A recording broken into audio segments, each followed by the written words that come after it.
from K&K Productions. We're back at the YouTube studios again with our old friend Pyrion Flax. We're going to be doing some light puppeting today with the Dota 2 plushies. Flax has been in charge of the script and kind of the story. We've been brought in to do the kind of camera work, visual effects and that kind of stuff. Alright guys, here on day one shooting at the Google sort of green room studios, green screen studios I guess you call them in London. These are the actors we've got for the film that I'm making with my friends George and Harry at K&K Productions, and we're not quite sure how it's going to turn out, but we're going to give it our best shot. How am I animating them? Yes. With sticks and tape, and I just like that, and then we kind of make it look good in post.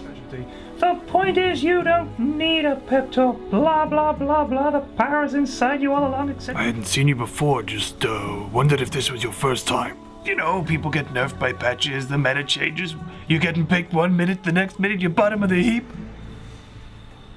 Yeah! Nailed it!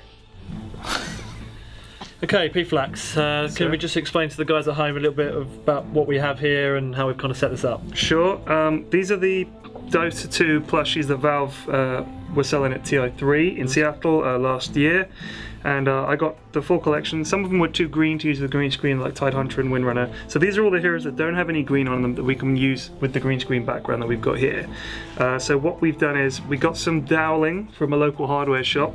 I got some pins, bent the pins into hooks, and then you just sort of, well, let's do with the wizard here.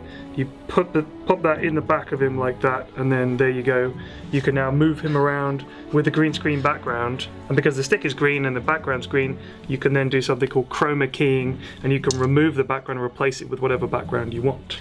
And the lighting, we've got a lot of light in here. This was, as you know, I tried to do this myself at home, which was kind of a disaster. Not a disaster, but it was blooming difficult, and I didn't realise how hard it was going to be. When you come to chroma key, you tell the computer to ignore all of this shade of green. Now, if that's not uniform, it's not going to be able to ignore it. So, for instance, if you have too much texture, too much shadow, the effect is going to be all wrong, and you're going to see it sort of flickering and stuff. So what we've got is some sort of professional, basically key lights that you can rack right up really, really bright, and that gives it that flat sort of look. So you can see how uniform that green is, that when you tell the computer to ignore that color green, it's much easier for it. Thank you, Flax. No problem.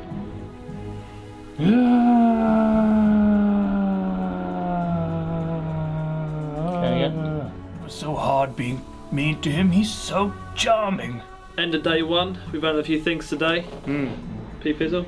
It's been difficult, actually. It has. Controlling the little puppets and getting the shots just the way we want them. But, dodgy knees. It's been good. It's been good fun. We've got a lot to do tomorrow. Tomorrow, the action. Big action day tomorrow. That's where K&K come into full effect. Come into their own. Action Jackson. Hello guys, started day 2 here, and we're into action sequences. We've changed a few things, learned a few important lessons, and above all, we shot a hell of a lot of this sort of stuff. So we're going to see how it goes today. We've got a lot to shoot, but we're going to get through it. That is an angry young man. But we'll do that bit in close-up. Yeah. Warlock, do something! Yeah. So that's it, 2 days of shooting, we're all finished. It's been a lot of fun. We've been looking for an excuse to work with our friend Pyrion Flax for a while, and I think this was a good one. Yeah, we sort of banded a couple of ideas around and thought about stuff we could do, and like I said, I tried to do this myself and it didn't work, and I mentioned it to Harry and he was like, me and George can do it, so thanks to K&K Productions that made it happen. It was a pleasure. Our first time working with puppets. And yeah, mine too. It was harder than it looks. It was. We need bigger puppets next time, that's the plan. Yeah. Alright, thanks guys, hope you enjoyed.